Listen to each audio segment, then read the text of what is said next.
Bir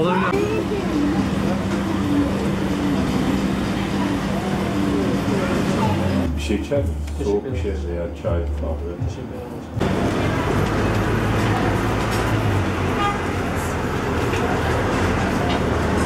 Altın fiyatı tesadüfen ya da kanaate göre yükselme. Altın fiyatı dünyada oluşan bir takım gerçeklerden olumlu ya da olumsuz kamuoyuna ve dünya genelini etkilemesinden kaynaklanma fiyat artışı veya düşüşünü yaşayabilir. Bu son zamanlarda fiyatlardaki artışlarımızın özellikle dünya genelinde ons bazında fiyatın artmasının sebebi birinci sırada bu pandemi. Yani salgından ötürü kaynaklanan sıkıntıların bunun neticesinde ikinci dalganın geleceği endişesi ve buna bağlı olarak da dünya merkez bankalarının buralarda ciddi anlamda piyasaya bir genişleme hareketi yapması, yani piyasaya para sürecek olması bunları bu şekilde etkilemekte. Dolayısıyla da altının ons bazında fiyatını yükseltmektedir. Dünyada başka yatırım yapacak çok az bir kimse devlet tahvili almaz, kimse borsa almaz, borsa hisse senedi almaz, kimse faize girmez çünkü piyasanın şartları bu durumda. O nedenle burada fiziki olarak elle tutulur, gözle görülür nemalara, yatırım araçlarına yöneldi. Yaklaşık dünyada birkaç trilyon dolar serbest bir halde gezmekte. Bunlar da spekülatif hareketlerin içerisinde yer almakta. Bu nedenle altına gittiler. Altının yükseliş sebebinden biri bu. İkincisi, Çin ve Amerika'nın kendi aralarındaki ticaret kavgalarının artık gittikçe tabana yayılması ve buna bağlı olarak da başka alanlarda tehdit yaratması. Bir diğer husus da dünya genelinde doların euro karşısında gerilemeye başlaması ve bunun karşılığında euronun yükselmesi maalesef ons fiyatlarında yukarı doğru bir harekete yol açmıştır. Neden yaz aylarında halkımızdaki bir altın talebi olur? Bunun birkaç sebebi var. Birinci ve gerçek sebep hasadın yapılmış olması. Yani Haziran'da, Temmuz'da, Mayıs aylarında hasat yapılmakta. Türkiye'nin birçok yerinde çiftçinin eline para geçmekte ve bu parayla da en iyi bildik yatırım aracı olan altına yönelmekteler.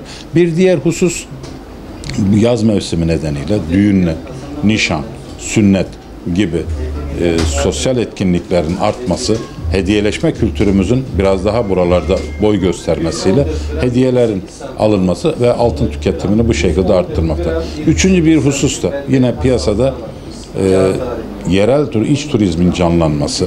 Yani köylü köyüne, evli evine, yaylasına, denizine gidenlerin veya bir başka memlekette görevli olan insanın yıllık izni nedeniyle kendi memleketine gelmesi ve burada eşine, dostuna hediye alması ve bunun da bir kısmını altın olarak gerçekleştirmeleri bizde harekete yol açmaktadır. Adana genelinde tahmini 500 civarında vitrin vardır. 150 civarında da atölyemiz vardır. Nasıl etkilendiler? Maalesef bu son fiyat artışlarının aşırı derecede bizim dahi beklemediğimiz bir oranda günlük 10 lira 10 lira, 20 lira 20 lira yükselişlerle fiyatın atak yapması insanların bekle görü şeklinde bir pozisyon almasına yol açtı. Bu da bizlerin maalesef sabah dizip akşam toplamamıza, dolayısıyla bir satış yapamamamıza yol açmakta. Bu sıkıntıyı şimdilik böyle ümit ediyoruz. Tabii pandemiden de kaynaklanan ülke genelinde, bırakın dünya genelinde ekonomilerin daralması, ticaretlerin daralması bizi de etkiledi tabii ki bu doğal olarak. Bundan ötürü de insanlar önce cari harcamalarını gerçekleştiriyor. Nedir bunlar? Yeme, içme, barınma, giyinme gibi. Bunları bitirdikten sonra tekrar dönüp bizden olursa altın alıyorlar ki bu ara önce bunları bitiremediler ki bu sorunlarını bitirmeye gelsinler bizden altın alsınlar. Biz bayağı durgun günler yaşıyoruz. İç piyasada da şu anda dolar 7 lirayı aştı zaten. Bu şekilde bir fiyat seyredecek olursa şu anda 440 lira civarında 24 ayar altın, 450 ile 500 lira civarında bir rakamı göreceğiz kanaatindeyim. Bu yükseliş bu şekilde devam. Eğer ki aşıyı bulurlarsa Türkiye veya inşallah Türkiye bulur ama bir başka ülkeden herhangi biri bir şekilde aşı bulunursa bu fiyatlarda biraz gerilemeye yol açabilir.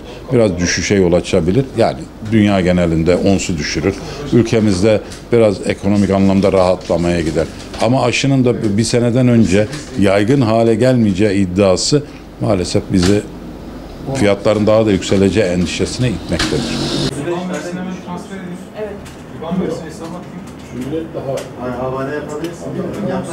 şu tarz yatırım yaptığınız zaman alım satım anında bir bekleyebiliyor.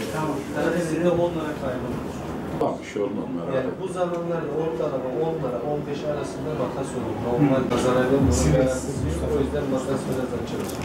Yani düşünürseniz ondan sayabilirim. Bu yükselişten ister istemez vatandaşlarımız tedirgin. Yastık altında olan altınlarda yatırım amaçlı güzel bir kazanç elde ettiler. Ama ister istemez daha nereye gider korkusu var. Bu da piyasaları ister istemez tedirgin hale getiriyor. Şimdi piyasalardan dolayı ister istemez eski işler yok.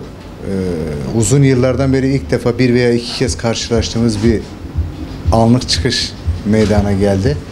Ani fiyat artışından dolayı ister istemez müşterilerimiz de tedirgin durumda. Belirli bir süre bekleyip gözlemleme durumuna geçecekler sanırım. Artık piyasalara bakacağız. Altındaki yükseliş biz bir kuyumcu esnaf olarak herkesi tabii ki kötü şekilde etkiliyor. Neden? İnsanlar alacaklarını, evdeki birikimlerini şu an altına yatırmak istiyorlar. Fiyatın yükselişinden dolayı doğal olarak biraz beklemeyi aldılar. Bir müddet daha yükselmesini bekliyoruz. Ondan sonraki trendde sanki biraz daha piyasalar oturursa, pandemi süreci de geçerse fiyatların aşağı inmesi bekleniliyor.